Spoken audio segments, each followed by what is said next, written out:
Hablábamos recién de los rumores, de lo que dice la gente, de las leyendas populares. ¿Qué concepto le merece a usted el famoso tema Dani Bautista?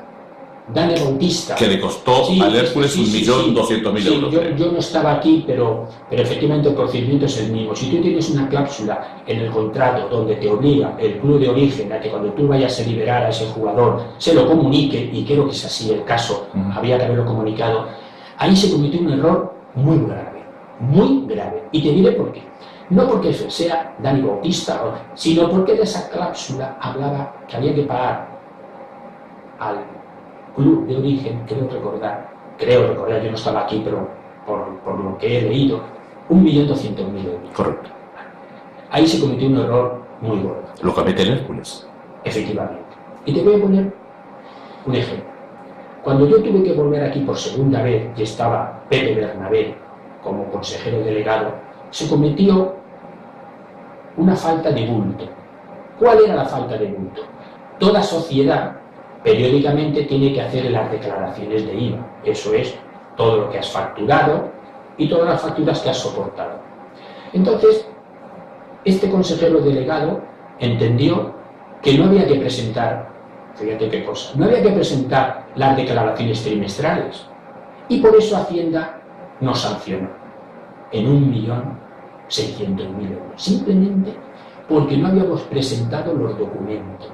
O sea que realmente se hacían, se declaraban, pero no se presentaban. ¿Por qué? Porque alguien entendió que no hacía falta. Eso nos lleva a lo de siempre. No era un gestor, era un hombre de negocios, de suelo, de tal, pero no tuvo en cuenta que un pequeño error Hacienda te sanciona con aquello que tú tenías que haber hecho. Si tú tenías que haber declarado en un año las declaraciones de IVA por 1.600.000, ellos te sancionan por el 100%. Por consiguiente teníamos una sanción de Hacienda de 1.600.000.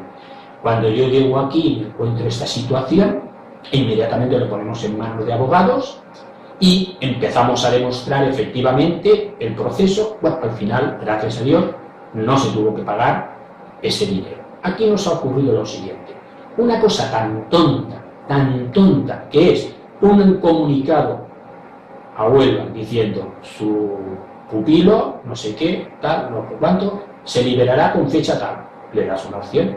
Eso no se hizo. ¿De quién es la culpa? Lo tengo claro. Si aquí hay un director deportivo que es el que se tiene que preocupar de los jugadores, de sus cláusulas, en la negociación, en las cancelaciones, el decir si se queda, si no se queda, no lo hizo. Por consiguiente, para mí, la culpa fue de ese director deportivo que no cumplió con la base mínima de comunicar. Es como si un jugador tiene que jugar, por ejemplo, 18 partidos, tiene que jugar 18 partidos y al final no se da cuenta que ha jugado 18. No, perdón, si tiene cuota de 18, lo deja que juegue 19. Y por la cláusula que dice de renovación, pues tienes que renovarlo un año más. ¿De quién es la culpa? Lógicamente es del director deportivo. Él tiene que tener unos documentos, yo le llamo chivatos, que te avisen, que te digan cuando este señor ya está jugando el partido último o penúltimo. Si no lo quiere renovar, pues que no juegue, porque si juega lo vas a renovar. Pues ahí pasó lo mismo. No tuvo en cuenta que ese señor se iba, que además había una cláusula, que es su obligación saberla, no saberla el director, ni el consejero, ni nadie, porque al fin y al cabo el consejero firma porque tiene la firma. El técnico es el que tiene que controlar las cláusulas de un documento que es técnico. Para mí, si esto ocurriera ahora, la culpa sería de Sergio. Si no ha ocurrido ahora y ha ocurrido en épocas anteriores, la culpa es del director deportivo que estaba en ese momento. Se le pasó. Como se le pasó, ha hecho que el club tenga un problema de 1.200.000 euros. El director deportivo en ese momento era Paquito Escudero. Bueno, anterior a Sergio, si era él, era él. Supongo que sí, en esa época quiero recordar que era él, claro. ¿Y lo de la cláusula de Juan Carlos Mandía, 3/4 de lo mismo? ¿También pasa por la dirección deportiva?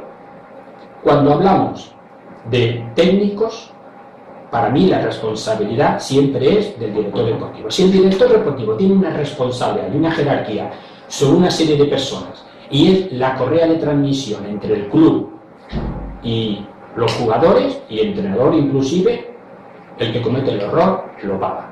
No tiene nada que ver, por ejemplo, el consejero delegado o el director general. Administrativamente, usted exime de culpa. Yo lo sobre este eximo tema. porque al consejero delegado, imagínate que yo soy el consejero delegado y me dan a firmar un documento, entiendo que se ha tenido en cuenta todas las cláusulas correspondientes. Porque, claro, si el consejero delegado o el director general tiene que leer todos los contratos, pues no, para eso está el director deportivo, que es el que hace que redacten un contrato y bajo el control de poderes, o bien es el presidente que lo firma, o bien el consejo delegado, lo firma. Entonces, claro, si queremos buscar responsables, en la cadena de mando, pues lo tienen todo. Lo tiene el director deportivo, lo tiene quien hizo el contrato, lo tiene quien lo firma, y en resumidas cuentas, al final lo tiene el consejo de administración. Pero no, hay que cortar las responsabilidades, porque si no, sería interminable. En una obra, cuando hay un problema, depende de qué responsabilidad, pues es el jefe de obra. Y si vemos que es un problema, que la estructura está mal, el jefe de obra no es responsable, es el arquitecto. Entonces, aquí pasa lo mismo. Si tiene que pasar un filtro del director deportivo, para mí, desde mi punto de vista, es el director deportivo. Usted sabe que sobre el tema de Dani Bautista, sobre el tema cláusula de Mandiaco en el Racing de Santander y de algunos otros temas más, se lo hizo directamente responsable el señor Carlos Parodi. Es que no es responsable. Es que no es responsable. Carlos Parodi era director general, es consejero delegado, y el hombre, si le dan un documento, pues él lo firma. Y para de contar, ¿por qué? Porque entiende que son otros los que tienen que avisarle a él y decir, cuidado, con esto tenemos este problema. Si firmamos este contrato, no lo hemos comunicado, tenemos este... Pero el hombre tiene que tener información. Si no la tiene, pues te hacen poner una firma que no tenías que ponerla. ¿Qué concepto tiene de Carlos Parodi? Carlos Parodi, para mí, es una excelente persona, es una persona del grupo. Por consiguiente, yo lo aprecio por dos motivos. Primero, porque lo han metido en un club donde tiene muchas peculiaridades, es joven, lo está haciendo bien, pero a lo mejor lo único que le ha faltado a él es tener asesor, tener una persona, que es lo que yo quiero que haga conmigo ahora, que me pregunte, que me diga, para que él tome las decisiones, pero siempre consensuadas, no porque yo tenga que hacerlo con él, sino simplemente, o él conmigo, simplemente para que escuche y entonces, dentro de su juventud, vaya aprendiendo. Ten en cuenta que yo tengo un hijo de 37 años y otro de 26. Carlos Parodi, por la edad que tiene, podría ser mi hijo mayor. Entonces, yo lo que sí quiero es que mi hijo, cuando tenga un problema, me diga, papá, tengo este problema, tengo esto, pues yo te aconsejo. Si tú lo haces así o no, es tu responsabilidad, pero le doy 2, 3 posibilidades de gestión para que él la haga de una manera o de otra. A él le ha pasado lo mismo. Le han dado un caballo que es un pura sangre y él tiene que aprender a dominar el caballo. Pero claro, el pobre está ahí solo. Ahí tienes eso. Y el Hércules no es sentarse en el palco a ver el partido. El Hércules, tela. El Hércules, tela. ¿Sabrá escuchar esos consejos? Hombre, yo pienso que sí, porque Carlos no es tonto, Carlos es una persona inteligente, una persona muy trabajadora. Él vive el club al 100% de su tiempo. Yo creo que lo único que le ha faltado ha sido consultar. Por lo que me dice, Carlos Parodi va a seguir formando parte del club. Claro, por supuesto, no, bajo ningún... Él está donde tiene que estar, por supuesto, naturalmente. Yo estoy en mi trabajo de responsabilidad y lo que buscaré por todo los medios es que él intente consultarme cosas, pero no porque no sepa hacerlas, sino simplemente por decir, este hombre tiene más experiencia, oye, pues mira, tengo este problema, Vicente, ¿cómo vamos a hacer esto? ¿Cómo vamos a hacer lo otro? Simplemente, yo espero que lo haga. Y no por el bien de él, sino por el bien del club.